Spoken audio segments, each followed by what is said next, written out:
আপনি কি প্রতিদিন ডিম খান? কেউ বলে ডিম হলো সুপারফুড, আবার কেউ বলে বেশি ডিম খেলেই বাড়ে কোলেস্টেরল, নষ্ট হয় হার্ট। তাহলে সত্যিটা কি? প্রতিদিন ডিম খাওয়া কি নিরাপদ? কোলেস্টেরল, হার্টের রোগী কিংবা ডায়াবেটিস থাকলে সপ্তাহে বা দিনে কয়টা ডিম খাওয়া উচিত? আজকের ভিডিওতে বিজ্ঞান ভিত্তিক তথ্য দিয়ে জানবেন ডিমের আসল উপকারিতা, কারা কতটুকু খাবেন এবং কোন ভুলগুলো কখনোই করবেন না। তাই ভিডিওটি শেষ পর্যন্ত দেখুন। ডিম কি আছে এই ছোট্ট ডিমে? কেন বিশ্বের কোটি কোটি মানুষ প্রতিদিন ডিম খায়? আর কেন চিকিৎসক ও পুষ্টিবিদরাও নিয়মিত ডিম খাওয়ার পরামর্শ দেন? ভাবুন তো, মাত্র একটি ছোট্ট ডিম, কিন্তু এর ভেতরে লুকিয়ে আছে আপনার শরীরকে সুস্থ, শক্তিশালী ও কর্মক্ষম রাখার অসাধারণ পুষ্টির ভাণ্ডার। প্রতিদিন আমরা ভাত, মাছ, মাংস, শাকসবজি, ফলসহ নানা ধরনের খাবার খাই। কিন্তু এমন খাবার খুব কমই আছে যা একই সঙ্গে শরীরের এতগুলো গুরুত্বপূর্ণ চাহিদা পূরণ করতে পারে। আর সেই খাবারগুলোর অন্যতম হল ডিম। একটি ডিমে রয়েছে উচ্চমানের প্রোটিন, যা শরীরের ক্ষয়প্রাপ্ত কোষ মেরামত করে এবং নতুন কোষ তৈরি করতে সাহায্য করে। এছাড়াও এতে রয়েছে ভিটামিন এ, যা চোখের দৃষ্টিশক্তি ভালো রাখতে সাহায্য করে, ভিটামিন ডি, যা হাড় ও দাঁতকে শক্তিশালী রাখতে গুরুত্বপূর্ণ ভূমিকা রাখে, ভিটামিন ই, যা শরীরের কোষকে সুরক্ষা দেয়, এবং ভিটামিন বি12, যা স্নায়ুতন্ত্র ও রক্ত তৈরিতে সাহায্য করে। শুধু তাই নয়, ডিমে রয়েছে আয়রন, সেলেনিয়াম, ফলেট এবং কোলিনের মতো মূল্যবান পুষ্টি উপাদান। বিশেষ করে কোলিন মস্তিষ্কের কার্যক্ষমতা, স্মৃতিশক্তি এবং মনোযোগ ধরে রাখতে গুরুত্বপূর্ণ। এই কারণেই বিশ্বের বিভিন্ন দেশের চিকিৎসক, পুষ্টিবিদ ও স্বাস্থ্য বিশেষজ্ঞরা ডিমকে সবচেয়ে পুষ্টিকর এবং ভারসাম্যপূর্ণ খাবারগুলোর একটি হিসেবে বিবেচনা করেন। অধিকাংশ রোগীর একটি কমন প্রশ্ন: ডিম কি সত্যিই কোলেস্টেরল বাড়ায়? এটি নিয়ে অনেকের মনেই ভয় আর বিভ্রান্তি রয়েছে। কিন্তু আসল সত্যটা একটু ভিন্ন।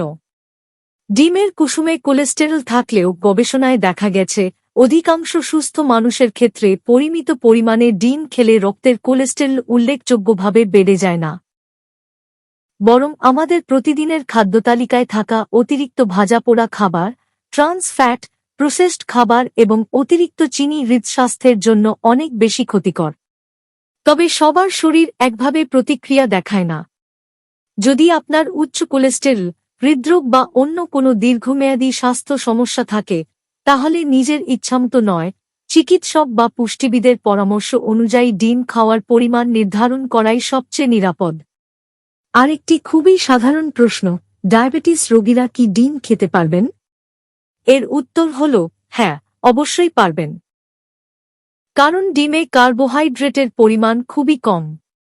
তাই এটি সাধারণত রক্তে শর্করার মাত্রা হঠাৎ করে বাড়িয়ে দেয় না।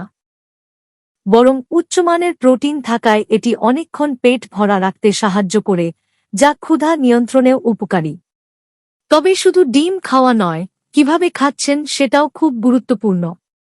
যদি অতিরিক্ত তেলে ভেজে, বেশি মাখন দিয়ে বা বেকনের মতো প্রক্রিয়াজাত মাংসের সঙ্গে খাওয়া হয়, তাহলে সেই খাবারটি আর ততটা স্বাস্থ্যকর থাকে না। সবচেয়ে ভালো হল সেদ্ধ ডিম অথবা খুব অল্প তেলে রান্না করা ডিম। এভাবে খেলে ডিমের পুষ্টিগুণও বজায় থাকে, আবার অপ্রয়োজনীয় চর্বিও কম গ্রহণ করা হয়। এখন আসি সেই প্রশ্নে, যেখানে সবচেয়ে বেশি মানুষ ভুল করেন: দিনে কয়টা ডিম খাওয়া উচিত?